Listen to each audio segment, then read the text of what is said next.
السلام علیکم ورحمۃ اللہ وبرکاتہ۔ ٹو کلاس، کیسے ہیں آپ؟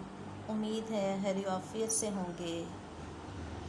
پچھلا سبق جن اسٹوڈنٹس نے سنایا انہوں نے بہت اچھا سنایا۔ جنہوں نے ابھی تک سبق نہیں سنایا ان سے ریکویسٹ ہے کہ پلیز روز کا روز سبق سنایا کریں، تاکہ مجھے بھی پتہ چلے کہ کس بچے نے یاد کر لیا ہے اور کس نے ابھی کرنا ہے اور کس کو سمجھ آ گئی اور کس کو نہیں سمجھ آئی۔ آج ہم قرآن پڑھیں آسان تجوید کے ساتھ کا صفحہ نمبر 47 پڑھیں گے۔ سبق شروع کرنے سے پہلے ہم توبہ تسمیہ پڑھتے ہیں، ان میں اضافہ کی دعا پڑھیں گے، زبان میں فصاحت کی دعا پڑھیں گے۔ آپ بھی میرے ساتھ پڑھیے۔ اعوذ باللہ من الشیطان الرجیم، بسم اللہ الرحمن الرحیم، رب زدنی علما، رب اشرح لی صدری ویسر لی امری واحلل عقدۃ من لسانی یفقہوا قولی، رب یسر ولا تعسر وتمم بالخیر، رب ارحمہما کما ربیانی صغیرا، آمین۔ جی، آج کا سبق ہے میم اور نون پر تشدید۔ پیارے بچوں، تشدید کس کو کہتے ہیں؟ تشدید کہتے ہیں شد کو۔ شد، یہ جو شد نظر آ رہی ہے نا آپ کو، نون کے اوپر جو شد ہے، یہ اس کا دوسرا نام تشدید ہے۔ اور جس حرف کے اوپر یہ تشدید ہوگی اس حرف کو بولیں گے مشدد۔ یہ چیزیں آپ پیچھے سیکھ آئے ہیں، پیچھے آپ نے پڑھی تھی یہ چیزیں، یاد ہو آپ کو۔ جیسا کہ آپ جانتے ہیں جس حرف پہ شد ہوتی ہے اس کی اپنی کوئی آواز نہیں ہوتی، وہ حرف پچھلے حرف کے ساتھ مل کر پڑھا جاتا ہے۔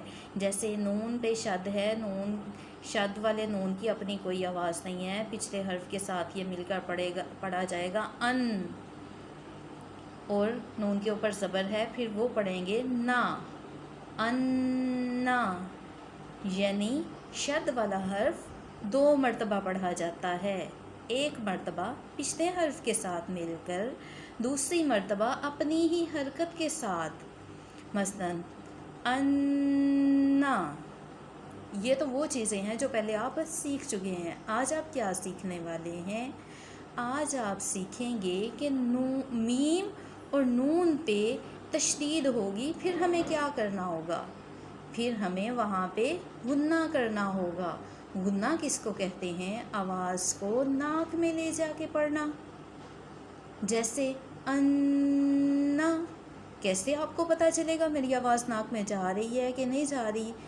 پڑھتے ہوئے آپ اپنی فنگر نوز کے اوپر رکھیں گے، وہاں پہ وائبریشن ہو رہی ہوگی تو آپ سمجھ جائیں گے کہ میں ٹھیک ادا کر رہا ہوں۔ اگر وائبریشن نہیں ہو رہی تو پھر آپ کی ادائیگی ٹھیک نہیں ہو رہی، پھر کوشش کریں آواز کو ناک میں لے جا کے پڑھنے کی۔